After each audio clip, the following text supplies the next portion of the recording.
Ahoy, Peter from Brighter Training, and today I'm just having a quick chat about video meeting fatigue, what it is, and more importantly, how you can manage it. Now, video meetings are nothing new. We've all been Skyping and FaceTiming and linking for years, well before it was cool. More recently, we're using Zoom and Microsoft Teams, but what has changed is just the sheer number of meetings that we're doing.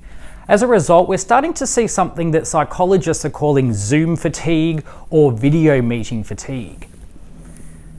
So video meeting fatigue is exactly that. It is a level of stress and exhaustion that people are feeling as a result of doing too many meetings.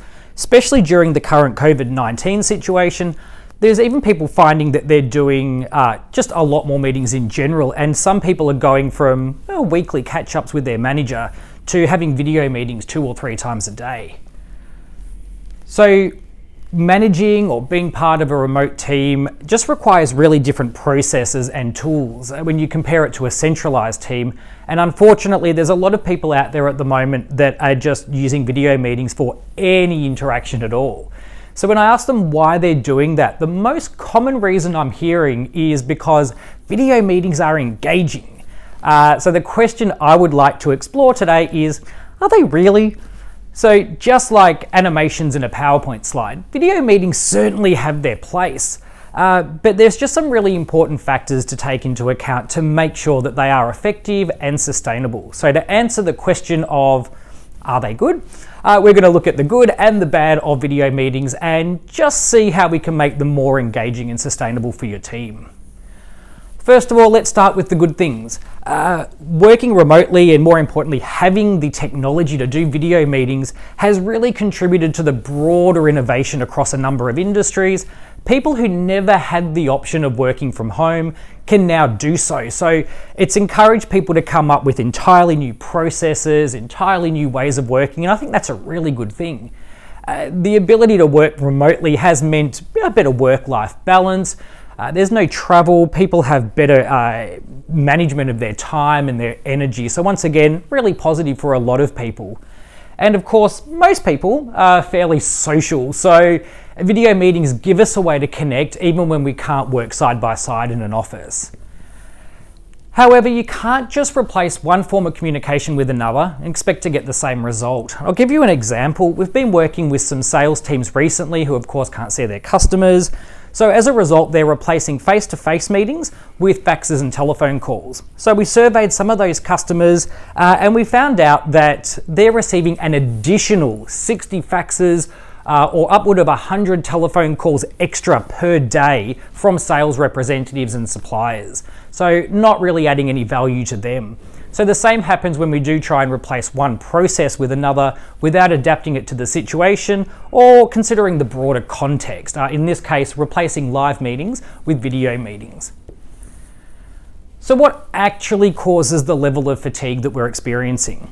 Now think about a live meeting. There's a lot of non-verbal communication, so you can read body language, you can see gestures, you can even see responses from the audience. So less access to that body language and the non-verbal cues really does result in a need for greater concentration. When we're in a live meeting, we also look for congruence between what we're hearing and what we're seeing. And when we can't see the body language aspect of that, once again, it adds another element of stress. It causes a form of cognitive dissonance. So we need to work really hard to try and overcome that. Finally, of course, when you're on a video, you're expected to stare at the screen, smile, pay attention. It's sort of like being asked to stand at attention for an extended period of time with no opportunity to just move around or relax. Of course, in a live meeting, you can stretch, you can take notes, you can look around, you're not the focus of the attention the whole time. So let's have a look at maybe 5 key things that you can do to make your meetings a little bit more engaging and to reduce that fatigue that people are experiencing. So first things first is just consider alternatives. Ask yourself the question, what's the purpose of my meeting? What am I trying to communicate? And have a think about whether the video meeting format is the best choice. You can certainly look at things like email. We can consider pre-recorded video and sending it out to your team, or even just a teleconference is sometimes a better option. Next, just consider making them shorter. Having to pay attention and sit in front of a video for a full hour or sometimes 3 or 4 hours several times a day can just add a lot of stress. So instead of doing one full 3-hour meeting, break it up into smaller chunks, or just make sure we focus on what's truly important during the video component of that meeting. Now, if the purpose of your meeting is just to engage and connect with your team, consider doing purely social video meetings. So I've heard of people doing virtual drinks and virtual coffee clubs, just catching up on video to share best practice and share the wins that are happening throughout the week. Of course, just be careful with social meetings. There's always those people that love the sound of their own voice. We all know who they are. So just be aware of that. And also, some people just don't enjoy virtual socializing, so consider them as well when you are planning events.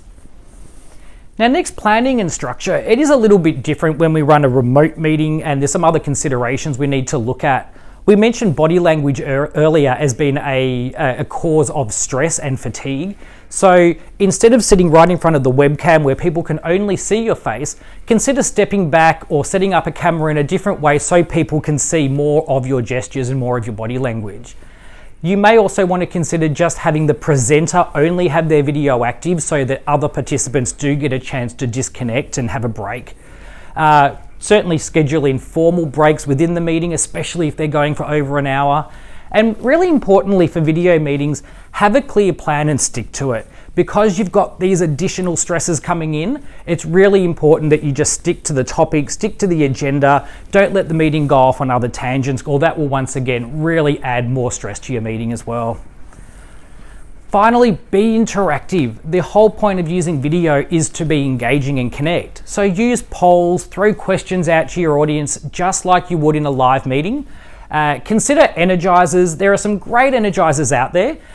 There are some truly terrible ones as well. So really think about what the purpose is of the meeting. Think about your audience and consider whether you actually need them. Are they adding value at all?